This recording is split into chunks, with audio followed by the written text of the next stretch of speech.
Lam mim.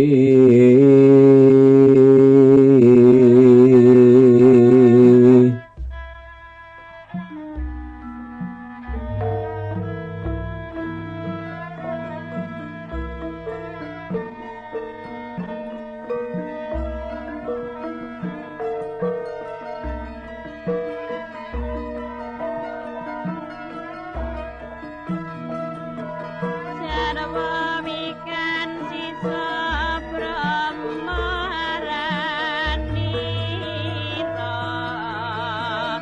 nes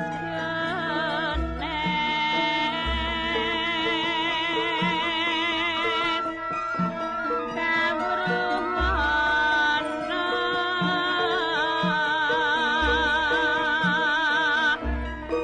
mane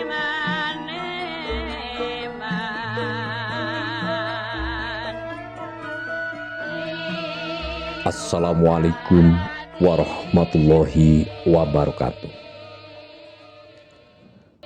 Alhamdulillahilladzi hadana li hadza wa ma kunna linahtadiya laula an hadanallah.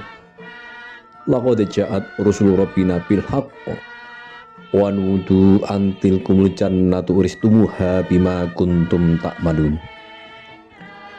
Asyhadu an la ilaha illallah wa asyhadu anna Muhammadar Rasulullah sallallahu alaihi wasallam wa ala alihi wa ashabihi amma ba'd. Kasarasan sarta kawilujengan saking Sih Piloso nugrahing Gusti Kang Maha Nasa.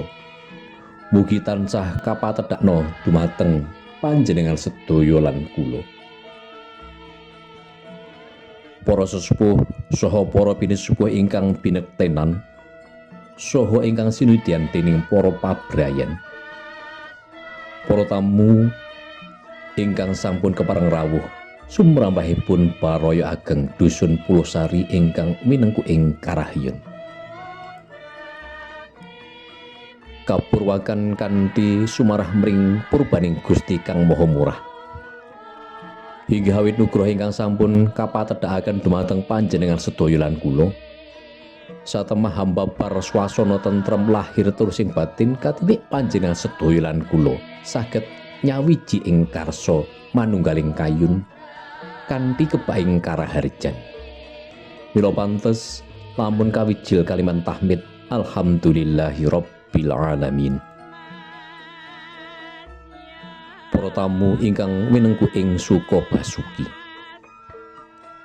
Ing dalu piniji Rebo Wage ya Buddha Cemengan Surya kaping 16 Agustus warsa 2023 katiti mangsa karo Baraya Ageng Dusun Pulosari kepareng hangawontenaken tata cara tirakatan minangka pratandha agenging raos pangalembana saha atur panuwun dumateng para pahlawan kamardikan Republik Indonesia. Sora syukur mring Gusti ingkang Maha Agung hawit kanugrahan kamardikan bangsa Indonesia ingkang sampun owal saking para penjajah. Ingkang salajengipun mugi kalilanana kula sumelot atur hingga hawit rinesaya minangka pambiwara badhe maosaken pratelan ringkes sarta mbiwarakaken lampahing tata cara tirakatan ing dalu menika ingkang sampun rinakit dening para kadang krida dharma. Wondene pratelan tata cara ingkang sepisan nenggih pambuka. Angka kalih ngumandangaken lagu kebangsaan Indonesia Raya saha Hari Merdeka kanthi sesarengan. Purna kumandanging lagu Indonesia Raya kalajengaken pandonga. Hawa bilih tata cara pandonga sampun purna tumuli kalajengaken panigasing tumpeng. Tata cara kaping gangsal atur palaburan saking panitia. Purna atur palapuran kalajengaken atur pambagiarjo saking pangarsa RT setunggal RW 6 Pulosari.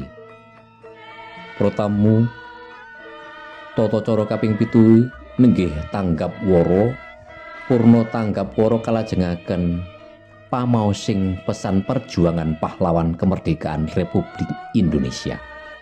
Purna pamaosing pesan perjuangan pahlawan kalajengaken langen suka sawetawis saha panutup. Para tamu mekaten saha semanten menggah pratelan tata cara tirakatan ing dalu menika ambok bilih sepen boten wonten ewah-ewahan. Kula mangka pambiwara ngaturaken wilujeng lelenggahan ngantos purnaning tata cara ing dalu menika. Nuwun.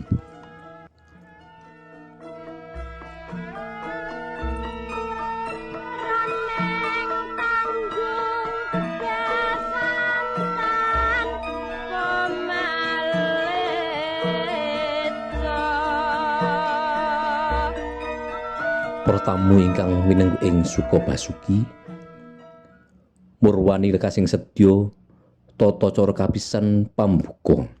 Sumangga sami sesarengan luhuraken asmanipun Gusti ingkang Maha Linangkung kanthi waosan basmalah sesarengan. Bismillahirrahmanirrahim.